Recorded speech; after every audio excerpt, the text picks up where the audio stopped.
അപമാനിതമായത് നമ്മുടെ രാജ്യമാണ്, നമ്മളാണ്, ഇന്ത്യക്കാരാണ്. ഇത് മുൻപിലുള്ള സംഭവങ്ങളുണ്ട്.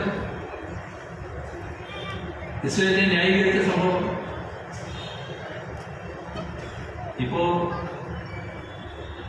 പൂർണ്ണ വിധേയത്വം അമേരിക്കയോ എവിടം വരെ എത്തിയത്? നാം ഒരു പരമാധികാര രാഷ്ട്രം. എവിടെ പരമാധികാരം? എന്താണ് പരമാധികാരം? ഒരു രാഷ്ട്രത്തിന്റെ കാര്യങ്ങൾ തീരുമാനിക്കാനുള്ള പൂർണ്ണ അവകാശം, അധികാരം ആ രാഷ്ട്രത്തിന്. മറ്റാർക്കും അതിൽ കൈകടത്താൻ അവകാശമില്ല. അതാണ് ഒരു രാഷ്ട്രത്തിന്റെ പരമാധികാരം. ഇന്ന് അതാണോ ഇന്നത്തെ മാധ്യമ വാർത്തകൾ നോക്കും?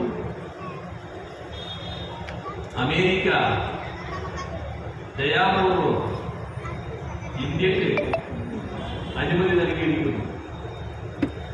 30 ദിവസം നിങ്ങൾക്ക് റഷ്യൻ എണ്ണ വാങ്ങാം. ഇവിടെ നമ്മുടെ പരമാധികാരം. നാം ആരുടെ കയ്യിൽ നിന്ന് എണ്ണ വാങ്ങണം, ആരുടെ കയ്യിൽ നിന്ന് വാങ്ങേണ്ട എന്ന് തീരുമാനിക്കേണ്ടത് നമ്മുടെ രാഷ്ട്രമല്ലേ? അതിന് അമേരിക്കക്ക് എന്ത് പങ്ക്? എന്തിന് അമേരിക്കയുടെ അനുമതി വാങ്ങുന്നു? എന്തിന് അമേരിക്കയുടെ അനുമതിക്കായിട്ട് യാചിക്കുന്നു? പഴയ കാലത്ത് സാമന്ത രാഷ്ട്രങ്ങളെ പറ്റി നാം കേട്ടിട്ടുണ്ടല്ലോ. അങ്ങനെ ഒരു സാമന്ത രാഷ്ട്രമായി മാറിയോ ഇന്ത്യ?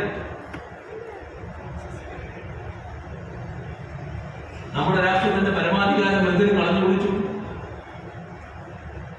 എന്തിന് അമേരിക്ക കൊണ്ടുപോയി അടിയറ വെച്ചു? ഇതല്ലേ ഇപ്പൊ കാണാൻ നമുക്ക് കഴിയുന്നു. നമ്മുടെ രാജ്യത്തെയാണ് അവമാനിച്ചിരിക്കുന്നത്. ഇന്ത്യയിലെ ജനങ്ങളെയാണ് അവമാനിച്ചിരിക്കുന്നത്.